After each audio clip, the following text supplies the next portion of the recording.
Hey everyone, it's Eugene and I'm here with Tom Lee Music. Today we're going to be discussing the main fundamental differences between distortion and overdrive and how you can incorporate both elements into your productions. So if you're in a hurry and you don't have time to watch through the rest of this video, the quick answer is distortion is used to add edge and overdrive is used to add fatness or thickness.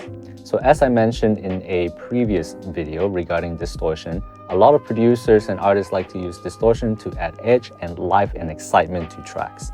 However, again, both effects have to be used very subtly as it can get harsh and very hard very quickly. So a key thing to remember is to ask yourself, is this going to be a creative effect or is this going to be an enhancement effect? If it's going to be a creative effect, go crazy. That's going to be another video for another day. But if it's for just subtle enhancement, using distortion to add edge and using overdrive to thicken your tracks is a great way to add flavor and life to your tracks without having to pull up an EQ, and it should save you some time.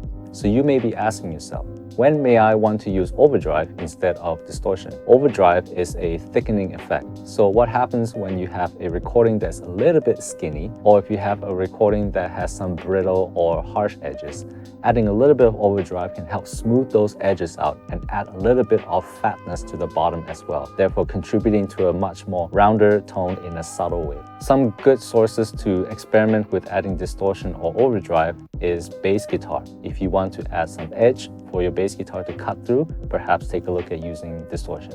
If you want a bass to feel bigger, but it already has the presence that you want, perhaps take a look at using some overdrive just to add a little bit more fatness to the sound while keeping the general tone intact. For vocals, some people like to use both distortion and overdrive on the same source. So here are two ways where you can use distortion and overdrive on vocals.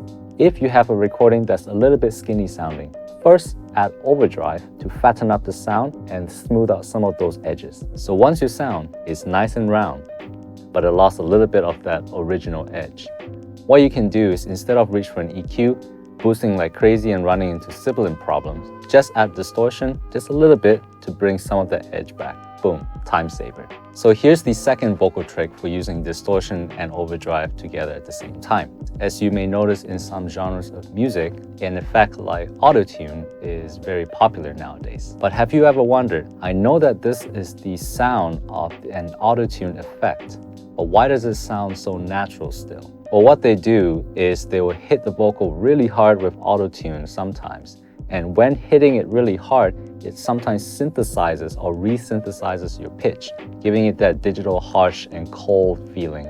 And it also loses a little bit of that natural timbre and life. So to reinforce and bring back that energy, some people add distortion to bring the energy back and edge. But sometimes when you add too much distortion, it may make the edges a bit too harsh or hard. So that's when they add overdrive on top to smooth out those edges and bring back some of that natural fatness to the sound. So giving you a very synthetic sound or effect, but it gives you an organic and natural texture.